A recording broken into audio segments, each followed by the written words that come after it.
Pamsoroi, Seguru Bishop President, Bishop Boran, nevafudzi vedu vese muri pano. It's a real privilege and honor to be amongst yourselves. As the Secretary General indicated earlier on, it was the wish of the Speaker of Parliament, Advocate Jacob Francis Mudenda, to meet with Vanasekuru to discuss issues of common interest. We are the Zimbabwean chapter of Catholic legislators. We are affiliated to the International Catholic Legislators Network, which brings together legislators from across the globe. And the main values is to foster global cooperation among Catholic legislators from all the continents. And we have annual meetings in Rome, Frascati, where we will be discussing issues which affect ourselves as legislators and the people of God. The Zimbabwean chapter was formed in 2013 through the visionary leadership of Advocate Jacob Francis Mudenda. The founding members, when we started, were just a few, less than 5. It included Honorable J.C. Majome, myself, and 2 other members who have since left the Parliament but still belong to Catholic legislators. We wanted to foster unity, especially in our country, where at that time we had very divided political parties. And we thought as Catholic legislators, we should serve as beacons of hope for the people we represent and also as parliamentarians. And maybe before I continue, just to show that I don't know whether we are gender balanced. I think that maybe it reflects the church in Zimbabwe, that is mainly women. I am Prisca Mupfumira, Senator for Mashonaland West Province, and I am a member of Chinoi Diocese and Archdiocese of Harare, where I have led for several years leading the adult guilds. So I belong to both very faithfully. Maybe the other honorables can introduce themselves so that at least we know we are talking about the group, not an individual. And your position in the organization, if it is there. Thank you very much, Senator Pamsoroi Vanasekuru. My name is Gift Mambipiri. I represent Kadoma Central in the National Assembly, and within the Catholic Legislators Network, I am the organizing secretary. I was born, raised, baptized in Kadoma at St. Mary's Mother of God Parish. That's where I fellowship often, but because of work, I also am partly a member of the Sacred Heart Cathedral community. Thank you. Okay. Good morning, Anasekuru, once again. Yes, I'm Ellen Shiriedenga. I'm an MP, a proportional representation for Harare Metropolitan. And I'm under Chishawasha, although in Manresa Park. And also I'm a member of the Sacred Heart and I'm an ordinary member of the Catholic Legislators Association.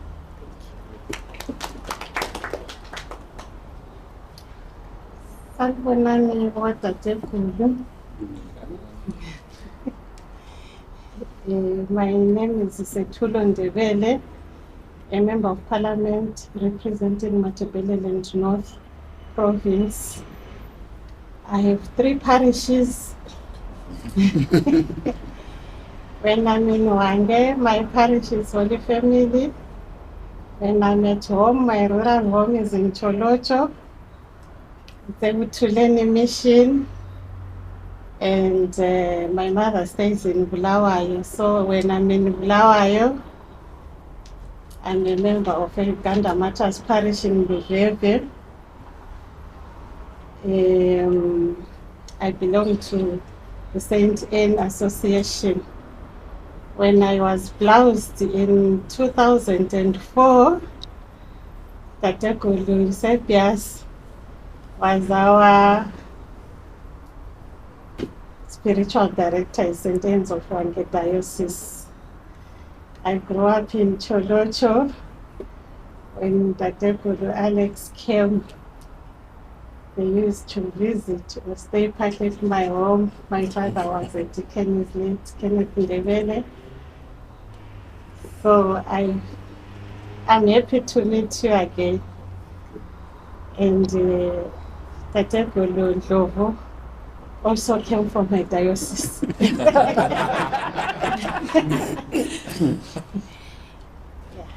that's it. A very good morning. My name is Prisca Mupfumira, MP Bulawayo Metropolitan, born and bred in Bulawayo. When I was young, I lived at Pelangaba, so we attended St. Pius. Then I moved to Famona, and I've remained at Christ the King till to date. I'm the secretary for the Catholic Parliamentary Legislators chapter.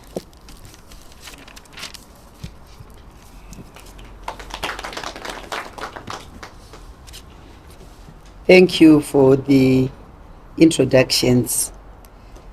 I come back to my sincere apologies from Mr. Speaker, the Speaker of Parliament, Advocate Mudenda. He was supposed to be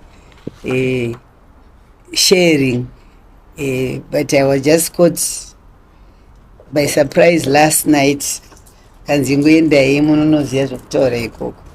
So I'm here representing Advocate Mudenda and the Catholic Legislators Network. Pope Francis, in his apostolic exhortation, Evangelii Gaudium, the joy of the gospel, calls on us to bring joy, hope, and renewal to the world. He challenges public officers to exercise leadership rooted in compassion, inclusivity, and justice. As the legislators, this document, which is on point 236 FF, clearly says that politics is a lofty profession to promote human dignity and all what was said about subsidiarity, solidarity for the common good. In Zimbabwe, the church is a pillar of hope amid the challenges our people face: poverty, inequality, the erosion of basic rights. Demand a legislative framework that is people-friendly and inclusive. As a member of the Parliamentary Portfolio Committee on Human Rights, I see this firsthand. There is need for policies that safeguard dignity and promote equity. Our network has the unique opportunity to draw inspiration from our faith to craft solutions that address these pressing needs. I was privileged to have someone unpack the current apostolic exaltation, Pope Leo XIV. We are talking about love of the common people, the poor, the marginalized in our societies. And we see as Catholic legislators having a definite role to play in making sure that what His Holiness the Pope is saying, we as legislators, together with the church represented by our shepherds here, work together in unison. Apostolic exaltation, when it was unpacked, it challenged us from the very day we are baptized to where we are now. And we also participate in being priests as well, not taking over from your responsibilities. We are also called to be priests as we carry on our work, especially in Parliament. We know that in Zimbabwe, we've had some rough moments for the past years, political infighting. I'm happy to say that as Catholic legislators, we try to bridge that political divide. And today I can say I'm outnumbered. I am from the ruling party, ZANU-PF. My secretary, my organizing secretary are from the opposition party. But we work together as Catholics. I will recall the late Bishop Seguru Chagaipa, bless his soul, may he rest in peace, encouraging me to join politics. And I said, I don't want to join politics. I don't think I can make it. It's not for me. And he said, you have to participate. One day, you'll just hear that Christians are no longer allowed to freely participate in their religions, including Catholics, and there's no one to defend our faith. You have to participate and know what is happening and cause change wherever you are. And he also said on partisan politics, you all come to receive the body of Christ, all of us. And as soon as we are out in the church, we are busy fighting. What are we talking about? And what example are we giving to the people we represent, that we come to church, receive, when we get out of the church, we are busy fighting? And we show as legislators that we as Catholics, yes, we have differences. We must be able to listen to other people's opinions and come up with something which brings us together. When we are in my home diocese, Chinhoyi, the MP of Chinhoyi is Honorable Leslie. Apology again, he went for a graduation in South Africa. We work as a team, a Catholic legislators team in Chinhoyi, in the church, in the parishes around, showing that we are working together as different parties. And we encourage that to the people who follow us. They will say, but they are together, they are presenting together, they are going into church, participating in various projects together. That's the spirit we would want to inculcate in our people, that the animosity is not necessary, it does not get us anywhere. It doesn't represent a good Catholic. So one of our purposes as Catholic legislators is to behave even in Parliament as Catholic legislators. When something affects our faith, we have to come together, defend our faith.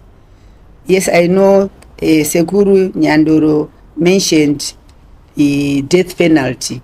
We worked as Catholics to defend that the death penalty is against our faith. We have also been working together as Catholics to work against the introduction of abortion and we've stood fiercely as Catholics to defend that abortion is killing. We cannot say on one hand we've said we've abolished the death penalty, and on the left side we are introducing the same death through abortion. So those are some of the issues which affect us, where we come together as Catholics to defend our faith. Whenever we are under attack, because as Catholics we are always under attack somehow, we have to come up together and defend our faith without fear or favor. Collaboration with the Zimbabwe Catholic Bishops' Conference, we are deeply grateful for the conference, for their unwavering support. We had Father Ndete before, then Father in Mutare, and we now have Father Maseko as liaison with the Parliament and the Catholic Bishops' Conference. I think this arrangement is very important and helps bridge the gap between the church and the government. Together, we have worked to ensure that the church's voice resonates in critical national matters, particularly in upholding the rule of law and advocating for human rights, among others. The bishops' consultations with our network through our liaison spiritual director is very important. I remember we requested when we met the bishops before a long time ago that perhaps it would assist both the church and government if there was some consultation or discussion on some key issues which as the church you might see we are going the wrong direction, whether in our parties or in government, so that maybe even before, I'm not saying it's instructive, it's a request, some pastoral letters, some of them might tend to be a bit political. There's nothing wrong in being political, but maybe if we can share and guide and influence where we are coming from, influence government in certain decisions. It was just a humble request that it might assist us in helping your views and issues which you want to get to the people we both serve. There's need for liaison between government and the church. I'll give an example. The whole of last week, I was out chairing public hearings on the gazetted Climate Change Management Bill. And it was published, gazetted in August. Now, we are instructed by the Constitution that before we legislate, we must consult the people we represent. It includes people in Harare, people in Cholocho, people in Gwanda, people in Auna. We are supposed to get their views. What touched me was in some of the areas where we went, we are consulting, we are asking, what do you say about this bill? What are your contributions? What would you like added? In some areas, the people had no idea what we're talking about. They had no idea what we're talking about. What I'm saying now, I'm seeing it as something in another way where we have bills or laws about to be legislated to go through the churches, and I'm not just focusing on our church, other churches, or you have certain organizations where you participate together so that information goes to the grassroots. When I went to Cholocho or Wange, I was perturbed But when we went to Kwekwe or went to Harare, when we came to Harare, they were packed audience who knew what we're talking about. So it's a challenge that we have to have a communication method which gets to the grassroots. Even when we have our bills, make sure they come through to the church so that you send them out, people see, get their views, make their comments.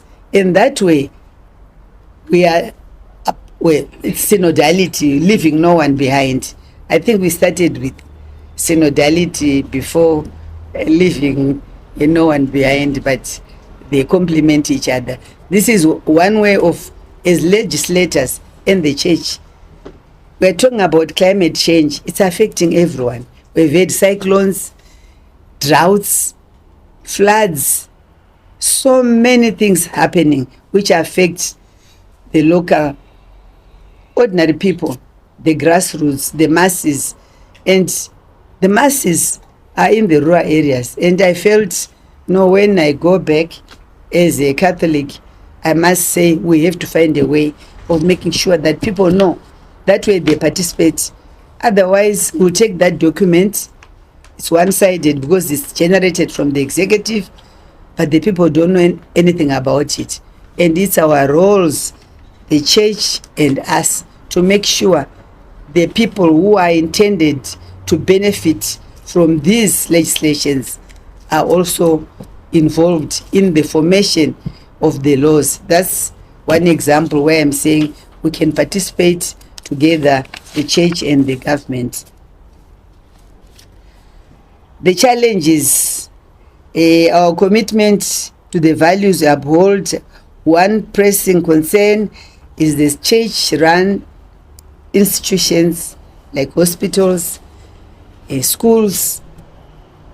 Historically, mission schools offered quality education and health. As a Catholic, even converting many non-Catholics because of the services which were offered by the church. However, rising costs have excluded the poor and marginalized, undermining the church's mission to save all.